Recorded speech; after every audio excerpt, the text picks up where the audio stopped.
চ্যাটজিপিটির বিরুদ্ধে কণ্ঠ নকলের অভিযোগ স্কারলেটের। ব্ল্যাক উইডো খ্যাত মার্কিন অভিনেত্রী স্কারলেট জোহানসনের কণ্ঠস্বর নকলের অভিযোগ উঠেছে চ্যাটজিপিটির বিরুদ্ধে। এর পরপরই সেই বিতর্কিত কণ্ঠটিকে চ্যাটবট থেকে সরিয়ে ফেলেছে ওপেনএআই। ওপেনএআই এর পদক্ষেপ নেওয়ার পর একটি বিবৃতি প্রকাশ করেছে জোহানসন। কণ্ঠস্বরটি স্কাই নামে পরিচিত, যা ব্যবহারকারীর সঙ্গে সরাসরি কথা বলার মাধ্যমে যোগাযোগ স্থাপনের সুযোগ দিত চ্যাটজিপিটিকে। চ্যাটবটটির নতুন এআই টুলের মধ্যে থাকা বেশ কিছু ভয়েস অপশনের একটি ছিল এটি।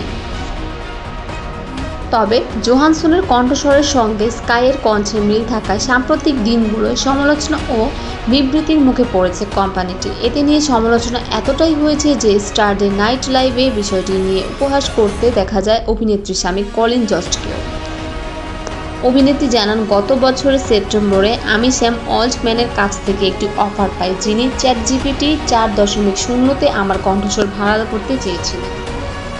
তিনি জানান, কিন্তু আমাদের মধ্যে সংযোগ ঘটার আগেই সিস্টেমটি বের হয়ে গেছে। তাদের মধ্যে এমন পদক্ষেপের বিপরীতে আমি আইনি পরামর্শক ভাড়া করতে বাধ্য হয়েছি, যিনি অল্টম্যান ও ওপেনএআইকে দুটি চিঠি পাঠিয়েছেন। এতে উল্লেখ ছিল তারা কি করেছে, পাশাপাশি স্কাইয়ের কণ্ঠ তৈরির প্রক্রিয়া সম্পর্কে বিস্তারিত জানতে চাওয়া হয় এতে। এর পরপরই স্কাইয়ের কণ্ঠ সরিয়ে ফেলতে এক প্রকার বাধ্য হয় ওপেনএআই।